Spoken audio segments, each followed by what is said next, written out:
Hi guys, કેમ છો બધા? મજામાં? તો બધાને ખબર જ છે આજે પ્રપોઝ ડે છે અને મને પ્રપોઝલ આવ્યું છે. કોનું ખબર છે? કોલેજના અસાઇનમેન્ટનું. હું આને રાઇટિંગશીપમાં છું આની જોડે.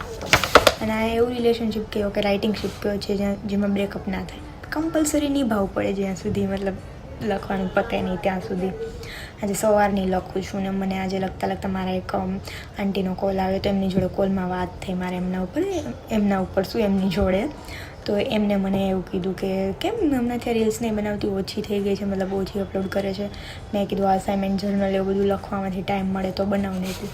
એટલે એને મને મતલબ કીધું કે તું આવી રીતે અચાનક બંધ ના કરે. ને મારે ઘરે ગઈ હતી ને ત્યારે મારી મમ્મી બી મને અલગ અલગ કન્ટેન્ટ આપતી કે તું આના પર બનાવી, આના પર રીલ્સ બનાવી. પણ ત્યારે તો મારું મૂડ જ નહોતું બનાવવાનું, એટલે કશું કંઈ બનાવ્યું જ નહોતું મેં. અને આજે પણ કંઈ મારી ઈચ્છા નહોતી ખાસ, કેમ કે લખવામાંથી આમ ઊંચી નહીં આવતો ને ઈચ્છા જ ના થઈ એવી. એટલું બધું તો ના બિઝી કહેવાય લખવામાં, પણ તું બી એમ કે પહેલાં પતી જાય લખવાનું તો પછી રીલ્સ તો બનાવ્યા રાખશે, ચલો ને.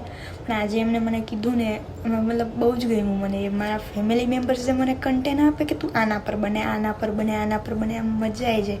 મારા અંકલ છે ને મારા આંટીના હસબન્ડ, એ બી મને આમ એડિટિંગની રીલ્સો મોકલતા રહેતા હોય કે આ રીતે વિડીયો એડિટિંગ કરવા આમ તેમ. મતલબ જ્યારે ફેમિલી સપોર્ટ કરે ને એ મજા જ કંઈક અલગ છે. આમ એને આમ શબ્દોમાં ના વ્યાખ્યાયિત કરી શકાય ને. આમ આ વાત મારે તમને શેર કરવી હતી. આમ બહુ આવે છે શબ્દો, પણ તમે સમજો ને શું કહેવા માગું છું.